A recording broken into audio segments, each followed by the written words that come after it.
Fala galera, hoje trago para vocês um pouco sobre a história desse temido rei das drogas, chamado Jorge Luiz Ochoa Vázquez, que é um dos poucos sobreviventes do extinto cartel de Medellín, comandado por Pablo Escobar. Então, se você curte esse tipo de vídeo, já deixa seu like, se inscreve e ativa o sininho das notificações, para você ficar ligado e por dentro de todo o nosso conteúdo. Agora vamos pro vídeo. Jorge Luiz Ochoa Vázquez. Jorge Luiz Ochoa Vázquez nasceu no dia 30 de setembro de 1950, e é um traficante de drogas colombiano, que foi um dos principais membros fundadores do notório cartel de Medellín, no final dos anos 1970. Os principais membros do cartel eram Pablo Escobar, Carlos Leder, José Gonzalo Rodrigues Gacha, Gustavo Gaviria, Jorge Ochoa e seus irmãos Juan e Fábio. Carreira criminosa. Jorge Ochoa era filho de Fábio Ochoa Rastrepo, cuja família trabalhava na pecuária e na restauração familiar até o início do tráfico de entorpecentes em meados da década de 1970. Com 1,85 m de altura, Jorge parecia muito um empresário rechonchudo e próspero. Ele supostamente nunca usa cocaína e bebe apenas uma ou outra taça de vinho. Ele criou touros de luta valiosos em seu rancho, Los Lomos, e colecionou motocicletas Harley Davidson. Em 1976, Ochoa assumiu a liderança do que era basicamente uma operação da família Ochoa. Começando pelo menos em 1978, seu maior contato foi Rafael Cardona Salazar. Entre 1981 e 1982, uma aliança entre a família Ochoa, Pablo Escobar, Carlos Leder e Rodrigues Gacha se consolidou no que acabou se tornando conhecido como o Cartel de Medellín. Os traficantes cooperaram na fabricação, distribuição e comercialização de sua cocaína. Em 1981, o sequestro da irmã de Ochoa, Marta Nieves Ochoa Vázquez, pela organização guerrilheira colombiana M-19 consolidou sua aliança. Os traficantes formaram um grupo conhecido como Muerte a Sequestradores, Morte aos Sequestradores, anunciando a execução iminente de qualquer sequestrador guerrilheiro. Depois de ser ameaçado com represálias, o M-19 libertou Marta Nieves ilesa vários meses depois. João Jairo Velásquez, Popeye, um dos principais assassinos pagos de Pablo Escobar Gaviria, argumentou em uma entrevista que Jorge Luiz Ochoa Vázquez era na verdade o chefe de Pablo Escobar Gaviria. Em 30 de abril de 1984, o ministro da Justiça da Colômbia, Rodrigo Lara Bonilla, que havia lutado contra o cartel de Medellín, foi assassinado por uma gangue de motoqueiros.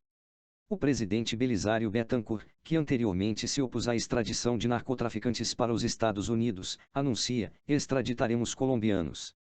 Carlos Leder foi o primeiro a entrar na lista.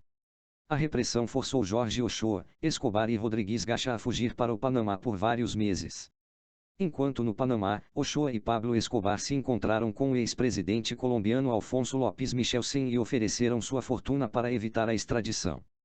Presidente Belisário Bettencourt recusou e, alguns meses depois, Escobar foi indiciado pelo assassinato de Lara Bonilla, enquanto os irmãos Ochoa e Rodrigues Gacha foram citados como testemunhas materiais.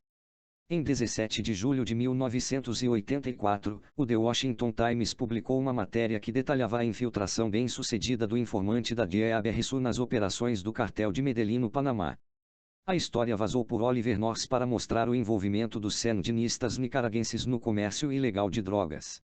10 dias depois, Carlos Leder, Pablo Escobar, Jorge Ochoa e Rodrigues Gacha foram indiciados por um grande júri federal de Miami com base em provas obtidas por Seal, que se recusou a colocar sua família na proteção a testemunhas, resultando em seu assassinato em 19 de fevereiro de 1986, por pistoleiros contratados pelo cartel.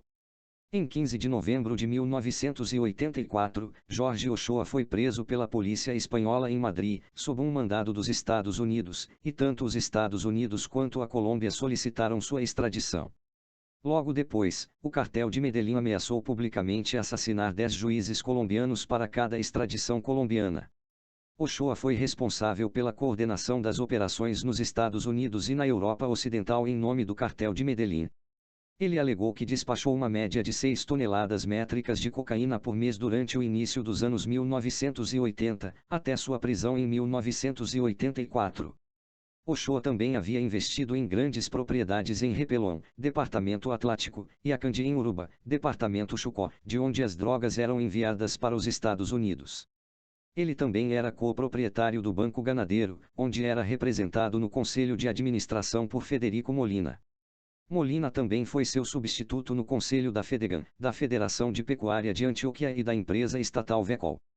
Em 18 de novembro de 1986, um grande júri de Miami acusou Ochoa de conspiração para importar 1.452 libras de cocaína pela Nicarágua em cooperação com Federico Von, assessor do ministro do Interior da Nicarágua, Tomás Borga.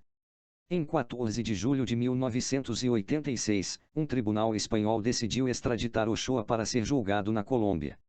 Uma vez na Colômbia, em 17 de agosto de 1986, e apesar dos pedidos de extradição dos Estados Unidos, Ochoa desapareceu após receber uma sentença suspensa sob a acusação de falsificação de documentos para importação de touros de lide da Espanha. Em 21 de novembro de 1987, Jorge Ochoa foi detido sob a acusação de contrabando de touros, pela qual foi extraditado da Espanha. 24 horas depois, uma gangue de bandidos chegou à casa de João Gomes Martínez, editor do jornal El Colombiano de Medellín. Eles apresentaram a Martínez um comunicado assinado por os extraditáveis, que ameaçava a execução de líderes políticos colombianos se Jorge Ochoa fosse extraditado. Em 30 de dezembro de 1987, Ochoa foi libertado da prisão por meio de um pedido de habeas corpus. Em 1987, a revista Forbes listou Ochoa entre os 20 homens mais ricos do mundo, com um valor estimado em cerca de US$ 3 bilhões. No início de 1988, uma entidade desconhecida que se autodenominava Comando Antimáfia de Carlos Mauro Oils afirmou que estava perseguindo os membros do cartel de Medellín chefiados pelos Ochoas. Na lista estavam José Gonzalo Rodrigues Gacha, Jaril Mejia, El Quincano, Mara Aspina, Gustavo Gaviria e os irmãos Cárdenas. Em janeiro de 1988, o assassinato do procurador-geral colombiano Carlos Mauro Oils foi reivindicado pelos extraditáveis. Em setembro de 1990, o presidente colombiano César Gaviria Trujillo ofereceu aos traficantes penas de prisão reduzidas a serem cumpridas na Colômbia, a fim de induzi-los a se render. Jorge Luiz se rendeu à polícia colombiana em janeiro de 1991. Em julho de 1996, Jorge Luiz foi libertado após cumprir uma pena de prisão de 5 anos e meio por tráfico de drogas. Cultura popular. Jorge Luiz Ochoa Vázquez é interpretado pelo ator colombiano Giovanni Alvarez na série de TV Escobar, El Patrón del Mal como o personagem de Pedro Motor. Na série Três Caínes é retratado pelo ator colombiano Mauro Urquijo como o personagem Eduardo Rocha. André Matos interpretou Ochoa Vázquez na série de drama policial da Netflix de 2015, Narcos. O programa de sucesso é uma versão serializada do chefão das drogas Pablo Escobar, interpretado pelo ator brasileiro Wagner Moura, e do cartel de Medellín. Alejandro Eda interpretou Ochoa Vázquez no filme biográfico de 2017, American Made, cujo enredo gira em torno do ex-piloto da TWA, Berriçu. Harles Becerra interpretou Ochoa Vázquez na série dramática policial espanhola Farina de 2018. Esse foi o vídeo de hoje, galera. Se você gostou, já deixa seu like, comenta aqui embaixo qual narco vocês gostariam de ver por aqui, e não esqueçam de ativar o sininho para se manter ligado nas novidades do canal. Valeu, galera, até a próxima.